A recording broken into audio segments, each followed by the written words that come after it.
head of the centre-left Homeland party, withdrew after weeks of resisting calls to step down. To discuss, I'm joined in studio now by our international affairs editor, Leela Jacinto. Leela, thanks for coming back into us again this morning. Firstly, why did Ince decide at the very last minute to drop out of the race, and what does it mean for Sunday's vote? A really dramatic development late into the campaign. Well, Ince in his statement cited an online smear campaign that included doctored images of himself. But everybody knows that the real reason was that he was doing badly in the polls. He had slipped from a high of around 6% in polls to under 2%. Now, Muharrem Ince was the presidential candidate in 2018 when he ran against Erdogan, and he won 30% of the vote. So this drop was really embarrassing. Now, with him out of the picture, what we now have is a three-horse race.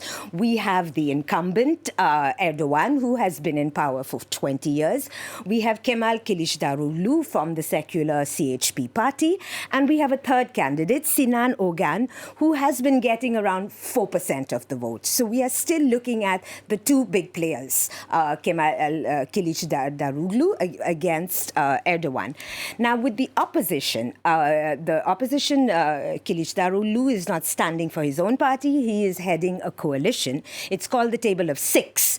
And this includes it's a broad range. It includes the secular CHP party, the nationalist Good Party led by Meral Akşener, and four smaller parties that scan the range from center right to center left. But what's not in this alliance is the Kurdish HDP party. They have endorsed the Table of Six candidate. What is important is that when Muharrem Ince backed out, withdrew from the race on Thursday, he did not endorse any candidate. But most experts believe that the opposition has the most to gain from his withdrawal. A snap poll was conducted on Thursday, and it found that among his supporters, around 50% said that they would vote for the opposition's Kemal Kılıçdaroğlu, and Erdogan would get around 22%, and the rest were undecided. So what we have right now, and what's changed now, is that this is really looking neck and neck, and we are looking at the prospect of probably having a final result by the end of Sunday. Because, of course, Turkey's rules are if any candidate does not get more than 50% of the vote, they go into a runoff. But it's really close. Kılıçdaroğlu, for the first time in many decades, the opposition candidate has been leading in the poll, but it's a very narrow lead, and it's well within the margins. So what we are seeing right now is probably one of the most consequential Turkish presidential elections in the Republic's 100-year history.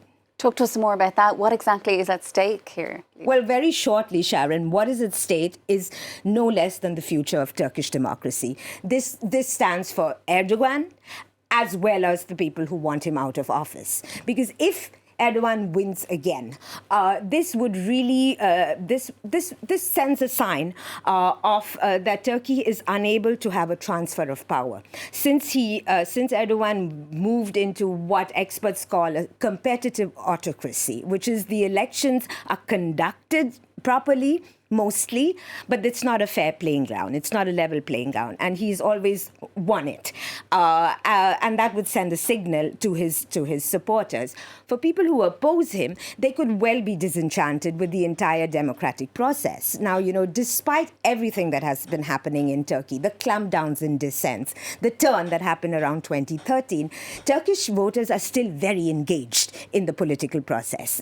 Turnout rates tend to be an average of 80%. This time, experts are saying it could even be 90%. So, the future, it's not just the future of Turkish democracy. It will send a powerful signal outside Turkey as well, because there has been a competitive authoritarian surge across democracies. And if Erdogan loses, that would send a message across the globe. Well, talk to us then about the foreign policy implications then. Okay, that's important for us, sure. If Erdogan wins, it's more of the same, which means really a very testy, difficult relationship with the West. What we don't know is the opposition position, right? Now, even though it's part of a broad spectrum, they've actually laid out a pretty detailed platform when it comes to foreign policy. It's going to be a much easier debate and engagement with the West, that's the US and the EU.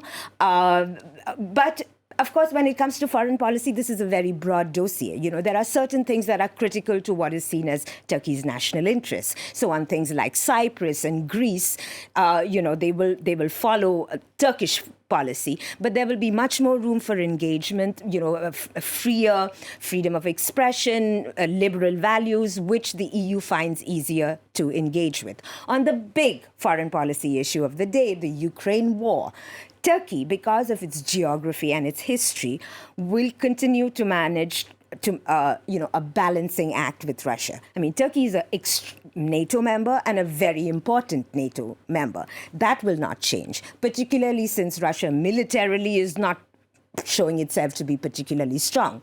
But on Russia, they will manage a balancing position. Critical to foreign policy change will be that foreign policy will actually be conducted by policy experts and advisors if the opposition wins. Under Erdogan, it was very much a one-man domination of foreign policy. So it was erratic, it was emotional, and Turkey's partners were sort of scrambling to cope with the moods and the whims of one man. We will have much more stability in foreign policy if the opposition wins, and all eyes are going to be on Sunday, of course. An awful lot to play for then, Leela. Thank you so much for that. That is Leela Jacinto from our International News Affairs Desk here.